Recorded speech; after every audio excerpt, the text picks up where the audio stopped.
Tables are turned this time. I'm asking you questions. I know, I feel a bit more comfortable on this side though. Because you don't have to think of questions. Yeah. So I know we talked a little bit about it last time I spoke about like lockdown generally. What have you been up to during lockdown? I've been up to quite a lot recently actually. It's been quite good.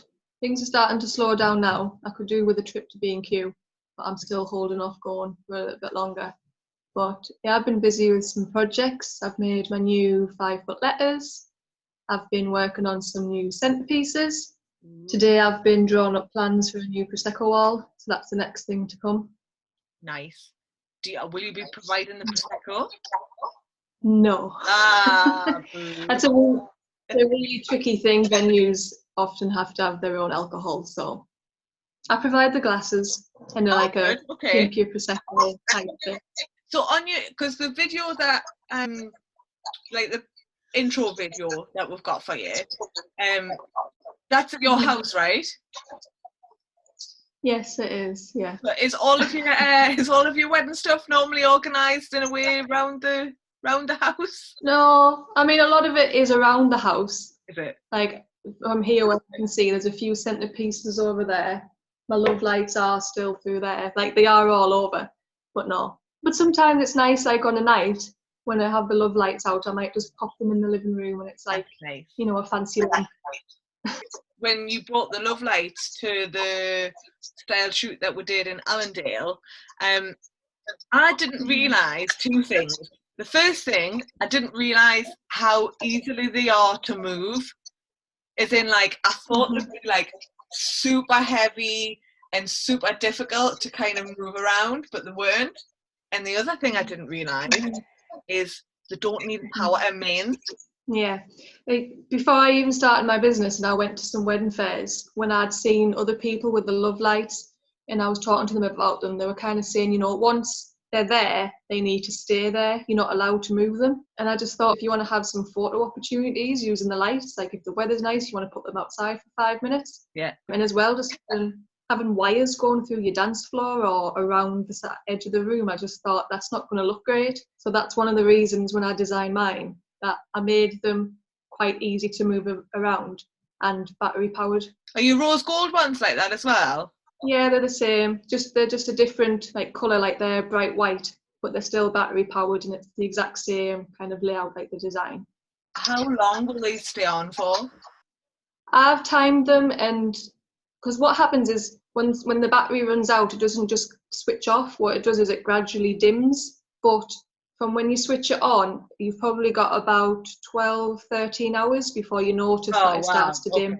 So all day, really. They'll stay on for, but they'll stay on for about 2 or 3 days, but by day 3, it'll be a very dim light. I was doing one at Beamish Hall, and they had lights kind of across the window, which meant I had to position the couple in a really weird way, because to get the lights in without the picture going too bright because of the window, and I couldn't put the lights anywhere else because they had to be plugged in the mains. That's the only thing that I will say about mine is if the ones that you typically see at the wedding fairs, the big bright, they're kind of like the really in your face and they are bright. And if that's the type of look that you want, like mine, they're bright enough to light up your dance floor, but they're not going to like shimmer in your photos, which mine aren't the carnival lights. Right. Mine are a bit more subtle, but it still gives a nice effect in your photos. But because they're battery powered, they don't give off the same light that the mains powered do. Yeah. But I still quite like that mine are a bit more subtle. It just depends what your taste is. I guess in a way though, it's easier, certainly for me as a photographer, to make a light brighter in a picture than it would be to try and save a picture that's got too many bright lights in it. All right, I didn't know that. That's really good to know. Yeah, because once you've got an image that's overexposed, your camera doesn't retain any of the information. If it's underexposed, it still retains the information much better. So if you see pictures with lots of whiting, where there's no detail at all, it's because it can't be rescued from what it was. Like I designed them for my wedding, so if it's that kind of style where it's a bit more rustic and you don't really want bright white in your face, massive love lights. I think mine are a little bit maybe more suited to that type of style. And your love lights are, so they're the beginning of DIY your wedding, right? Just from going to wedding fairs again, that's one of the things that stood out that I knew I wanted. But my wedding wasn't a big budget wedding. Me and Keith were both teaching assistants, so I don't need to tell you that we're not, full of money. So I just couldn't justify how much it was to hire the big, bright carnival type light ones. And from buying my house, this house was like a really rundown house and didn't have the money to pay people to do it up. So I learned off YouTube a lot of trades, and then once kind of most of the house was finished, I didn't have much of a project to do, but then I got engaged. So I started off with a set of love lights, which I made at school in the technology department. Yeah. It was after school, after work, I was in the technology department. So I didn't have the equipment then. I have got it now. But yeah, just started off with a set of love lights. And then through Pinterest, I just wanted to make more and more. And that's how it grew. So when you say Pinterest, are you like, is that where a lot of your kind of now further inspiration comes from for pieces to make? Or you see a lot of things on Pinterest that you don't see at wedding fairs, or that you're not seeing on Facebook or Instagram. And I just think if I see something that I really like that I would want at my wedding and it's not out there, it's kind of like a task on me, thinking, like, can I do this? And it's like a little challenge for myself, and I'll go, right, yeah, I'll just put my mind to that and I'll set away with that task. Because your selfie frame's quite rare, isn't it? Yeah, I've only seen that on Pinterest. I don't know if there's anybody else around that has a kind of 8-foot high selfie frame filled with about 5,000 flowers. It's pretty robust as well, right? Yeah, I mean, the makings of that, I don't mind telling people, it's a palette. That's all it was. I think I was decorating my kitchen and I had plasterboard because the ceiling was all caved in and things. Got some plasterboard delivered and it came on a really massive palette. And I just looked at the palette and I thought, what can I do with you? A lot of things that I do like come from customers getting in touch, because I do push the element of, I'm called DIY a wedding because I like to DIY things. Mm-hmm. So if you've got like an idea, again, that you're seeing on Pinterest and not anywhere else, if I've got space in my house to make it and store it, I'll make it. Oh, nice. I know you're doing a pampas grass one as well, aren't you? I'm pretty obsessed with pampas grass, yeah. Why? I like anything that you can use again. I think now that my business is I'm getting pretty close to the end of making a lot of my big props, and now I'm moving into centerpieces and things to decorate tables, and I'm really loving dried flowers. And do you have pampas grass on your table centerpieces as well? Yeah, so there's a few options for centerpieces that I'm wanting to try. A few of them involve pampas grass, but I'm also looking into getting some like different dried flowers as well as some feathers. Last night, I've just ordered some feathers from America, which are coming from like this eco village farm. Right. So all the feathers are cruelty free. Because if you just go to eBay and buy feathers, they're coming from China, and I'm a little bit, and it's not you don't know where they've come from. No, it's not cruelty free. I don't want to be having these beautiful things on people's tables, and the backstory to it might not be so nice. I really take the time to look into what I'm using in my decorations. Good. And I know that you said before, but you like to reuse and repurpose things within that, and and that's a very ethical way of making business as well.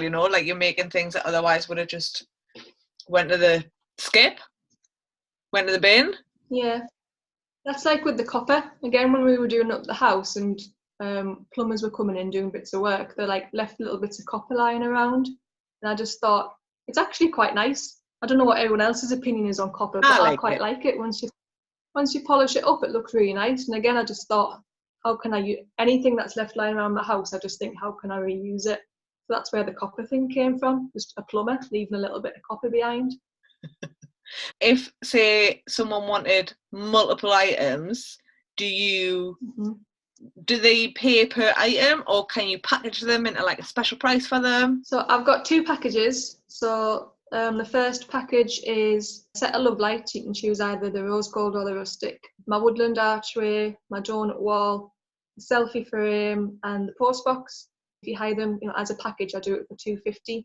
Okay. And my second My second package is you can choose either of my flower walls along with the 5-foot I do letters, and that package is 150. I like them together, they're nice. And the I do letters, are they equally as easy to move around as the love ones? Yeah, they're a bit bigger because they're 5 foot, but they're just, I mean, one person can just carry them easy. I carry them and I'm quite little, so. Strong though, I've seen you carrying that selfie frame. I need to go to the gym and build my muscles up a bit, but because Keith helps me a lot, but sometimes I'm trying to do a bit more by myself, so I'm needing to start, Weightlifting. Yeah. I know in your video we're seeing quite a lot of the chair covers. Would you, like the chair sashes, would you dress the chairs like in the morning or the day before, or like how does that work? Yeah, so usually if people have hired a package or something from me, I'll arrange it direct with the venue. It's one less thing for the couples to worry about. And it'll usually be the day before, but I just work with whatever's best for the venue. So sometimes I am there on the morning of the wedding. So if you hire chair sashes off me, the price I give you includes me to dress them as well. So I do chair covers and sashes if you need them. Would you also like set up the bigger items in areas that had maybe been like pre-discussed with the couple as well, or? Yeah, what they tend to do is the easiest thing is they kind of like draw me a little layout of the venue and where they want things to go. So it'll be like a flower wall, it'll be near the entrance, the love lights, it'll be dance floor, and then I can just crack on with things. And what I always do before I leave is I'll send a photo to the couple, right, and just check that everything is okay. And then once I get the go ahead that it's all fine, then that's when I'll leave. Right, cool. And how long, so when you're saying, you can hire the love lights for £70, like how long is that for? Is that like a few hours? Is it all day? Like what does that cover? It's all just whatever's best for the couple. I don't have a kind of a half day package. It's all just whatever they need. I've had couples who are getting married on a Saturday, but they're setting up on a Thursday, and because they're doing everything themselves as well. Right. So I'm there on the Thursday, so they'll have my items from the Thursday to the Sunday morning. And then do you just collect it whenever they're done? Like, is it normally the end of the day or the next day? Again, that's just depending on the venue, but it is usually the next morning that I'll go back. There's only been one time where a venue has asked me to go back at midnight because they are setting up from midnight, the wedding the next day. But most venues, I'm there the next morning. And is there like a sort of location that you cover? When I started out, I just said the northeast, but I've had people from all over the country. I've had people from Essex get in touch saying, there's no here that has the items you've got, would you come to Essex? And all I say to people is I'll travel all over, I don't mind where I go, but obviously there's just a delivery to go with it. So the furthest I have travelled is just south of Edinburgh, right, a venue called New Hall. That's the furthest I've been so far. What I say to people is because my packages are like really affordable, that even with quite a high delivery in, they'll come out just as affordable, or even still a bit more affordable than some of the other people out there. So have you got like a mile limit, and then anything above that is chargeable? First 15 miles is free. That covers most of Durham, into Middlesbrough, Hartlepool, Sunderland. Those type of areas will be free. So if you hire the love lights, £70, that's all you'll pay. There's no delivery. Fab. So have you had many bookings move over from this year to next year? Yeah, the majority of them have moved to 2021. So the normal availability that I would have had at this time of year is it's not as much as I thought it would be. And then there's a couple that have pushed to August, September. So at the minute, my August and September, I'm totally flat out. In 2021, starting to look a bit busier. And do you expect there'll be a lot of inquiries coming through still for 2021? I think it's those people who maybe thought they had a bit more time to be planning their weddings and now realising that they've got this whole year's worth of people are also now planning to push it back. What's your deposit like? Does it differ depending on what they're getting? Anything that you hire that's up to £150, it's just a £20 deposit, and then anything over 150 is a £50 deposit. So it's not a lot of money in the grand scheme of things just to book it and get it ticked off your list, is it really? Yeah, definitely. And I think it really helps people out. And once you start ticking those things off your list, you do feel a lot better. And if you know you want to set a love lights, if you know you want a flower wall, then I think it's time to just start getting them booked, because 2021 is going to be a really busy year for all supplies, not just people in my area, but like yourself as well. Yeah. And you've got an Etsy shop as well. Yeah, that's a recent thing I started just before lockdown, which has been quite helpful. What sort of stuff's on there then? So a lot of the copper things that, you know, I'm obsessed with. So I make a lot of like candle holders, like things for your house, and I've started to make furniture as well for laptop tables, and like those wedding favours there on there as well. Do you have things already made, or do you make to order? It's made to order. Yeah, if I get an order in, I'm off then to Screwfix, buying all my copper, buying all the parts. Yeah, I'm out back with my table saw, cutting all the wood. So everyone is made to order. Just to finish off, I'd love it if you could maybe share any like top tips or advice you've got for couples. I'm getting married myself. My main bit of advice that I wish I could have told myself is just try not to put too much on yourself. Like, I know a DIY wedding kind of really attractive to a lot of people, and I do really like them because you put your own stamp on your wedding. But you can do a DIY wedding without giving yourself loads to do. So if you've made everything, then if you hire like a set of love lights off me, I can still set up all the things that you've made. Oh, so I think the day before your wedding, you don't want to be rushed off your feet. My wedding, I spent 2 days before my wedding setting up, and I just think if there's the option there for you to have people like myself or whoever's doing your decorations to just give that bit of an extra hand and just free you up, I think that's kind of the route to go. Did you find it helpful to do it yourself, or do you wish you'd maybe had someone else there, someone like you, to come and give you a hand? Even if you just think it's just a few centerpieces, it takes time. Everything takes longer than you think. Yeah. And I'm happy if you've got a few centerpieces and it'll take me 20 minutes, half an hour, I'm not going to charge you a fortune. I might not charge you anything for things like that. Just ask, just see what I can offer you. How's it best to get in touch with you, Amy? Instagram or Facebook. I've got a website as well where you can just contact me direct off the website. But most people contact me on Facebook. Fabulous. Is there anything else you want to add? At the minute, I've got a competition running.